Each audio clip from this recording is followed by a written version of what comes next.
GS educator. तो मैं हूँ शालिनी श्रीवास्तव और जैसा कि पॉलिटी की क्लासेस शुरू हो चुकी हैं और आज आपका जो क्लास है वो क्लास नंबर 2 है। तो कल हमने पढ़ा था ब्रिटिश ईस्ट इंडिया कंपनी के अंतर्गत जो पारित अधिनियम है उनके बारे में कल हमने पढ़ा था। और आज जो हमारा नेक्स्ट पॉइंट है वो ब्रिटिश ताज के शासनाधीन पारित अधिनियम यानी कि 1858 से 1947। तो आज हम इसके बारे में पढ़ेंगे। इसके बारे में पहले हम डिस्कस करेंगे और फिर कल मैं इसका इसी टॉपिक से रिलेटेड आपसे एक 20 क्वेश्चन का एक टेस्ट लूँगी, तो जिसमें आपको उसके आंसर्स देने हैं कमेंट में, और मैं नेक्स्ट वीडियो में उसके राइट आंसर के साथ पूरा डिस्कस करते हुए उसका वीडियो बनाऊँगी। तो आज जो हम पॉइंट पे डिस्कस करेंगे तो वो आज के जो पॉइंट्स हैं आपके, तो पहला जो पॉइंट है आपका भारत शासन अधिनियम 1858। सेकंड पॉइंट होगा आपका जिस पे हम डिस्कस करेंगे भारत परिषद अधिनियम 1861।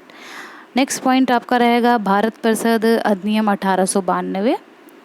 नेक्स्ट है आपका भारत परिषद अधिनियम 1909 जिसे मार्लियामेंटो सुधार भी कहते हैं। और नेक्स्ट पॉइंट आपका होगा भारत शासन अधिनियम 1919 यानी जिसको हम मॉन्टेग्यू चेम्सफोर्ड सुधार भी कहते हैं। नेक्स्ट आपका पॉइंट रहेगा भारत शासन अधिनियम 1935। और सबसे लास्ट टॉपिक रहेगा जो आपका वो है भारतीय स्वतंत्रता अधिनियम 1947। ये सारे पॉइंट्स आज हम अभी इस वीडियो में डिस्कस करेंगे, तो वीडियो मिस मत करिएगा, वीडियो एंड तक देखिएगा। आपके एग्ज़ाम को ध्यान में रखते हुए सारे पॉइंट सेलेक्ट किए गए हैं। तो स्टार्ट करते हैं आज के पहले पॉइंट से। तो आज का जो पहला पॉइंट है भारत शासन अधिनियम 1858। तो भारत शासन अधिनियम 1858 के द्वारा भारत का शासन जो है ब्रिटिश ताज के अधीन कर दिया गया और गवर्नर जनरल को अब जो है भारत का वायसराय कहा जाने लगा, जो ब्रिटिश ताज का प्रत्यक्ष प्रतिनिधि बन गया। और लॉर्ड कैनिंग जो है वो भारत के प्रथम वायसराय बने। ये बहुत इम्पोर्टेंट है, ये मोस्टली सारे एग्ज़ाम्स में पूछा जाता है। इस अधिनियम द्वारा भारत के जो है राज्य सचिव और जो है पद का सृजन हुआ और जिसमें भारतीय प्रशासन पर संपूर्ण नियंत्रण की शक्ति निहित थी। उसकी सहायता के लिए जो एक 15 सदस्यीय परिषद की गठन का भी प्रावधान किया गया। अब नेक्स्ट आपका आता है भारत परिषद अधिनियम 1861। तो 1861 जो है द्वारा कानून बनाने की प्रक्रिया में भारतीय प्रतिनिधियों को शामिल करने की शुरुआत हुई। इस अधिनियम द्वारा मद्रास और बम्बई की प्रेसिडेंसियों को जो है पुनः विधायी शक्तियां देकर विकेंद्रीकरण की प्रक्रिया की शुरुआत की गई और इसमें जो वायसराय को आपातकाल में परिषद की संस्तुति के बिना अध्यादेश जारी करने के लिए अधिकृत किया गया। नेक्स्ट पॉइंट है आपका भारत परिषद अधिनियम 1892। तो आइए देखते हैं इसमें क्या हुआ।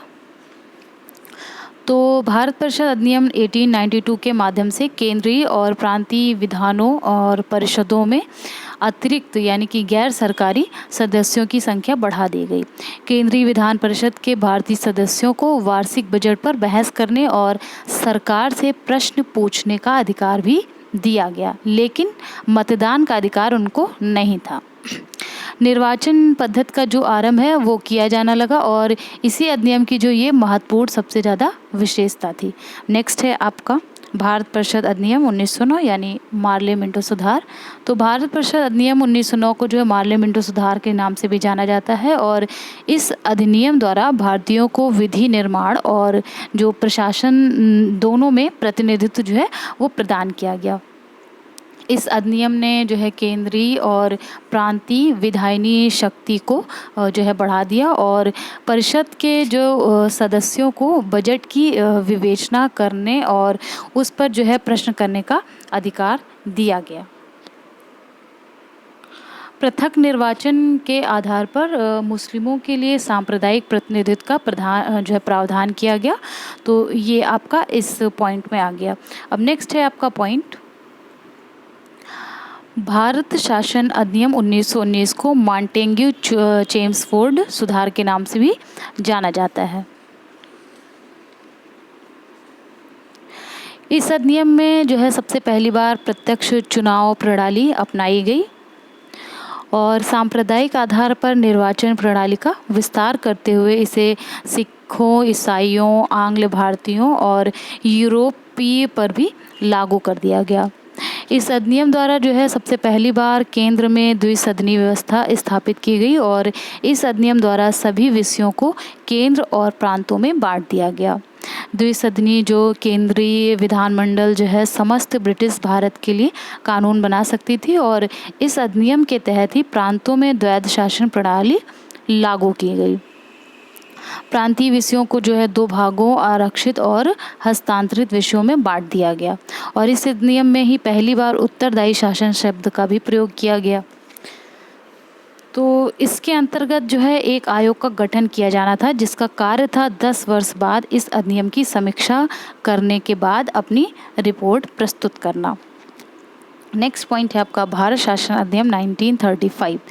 तो इसके द्वारा सर्वप्रथम भारत में संघात्मक सरकार की स्थापना की गई और इस अधिनियम द्वारा प्रांतों में द्वैध शासन समाप्त कर दिया गया और केंद्र में जो है द्वैध शासन प्रणाली लागू की गई।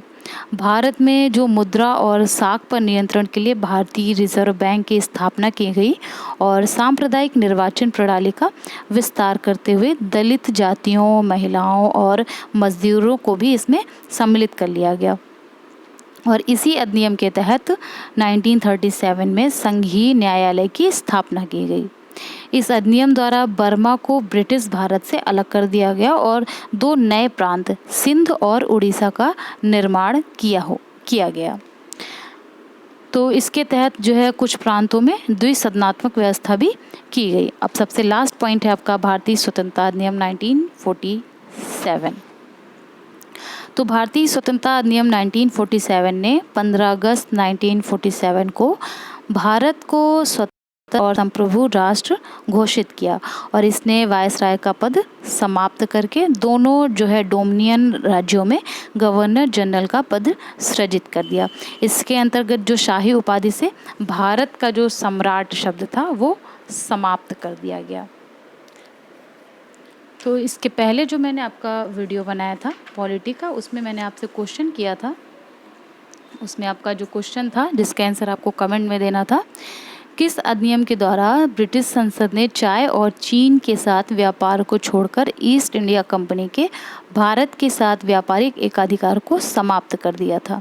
ऑप्शन ए 1813 का चार्टर अधिनियम, ऑप्शन बी 1833 का चार्टर अधिनियम, ऑप्शन सी है 1853 का चार्टर अधिनियम और ऑप्शन डी है 1873 का चार्टर अधिनियम।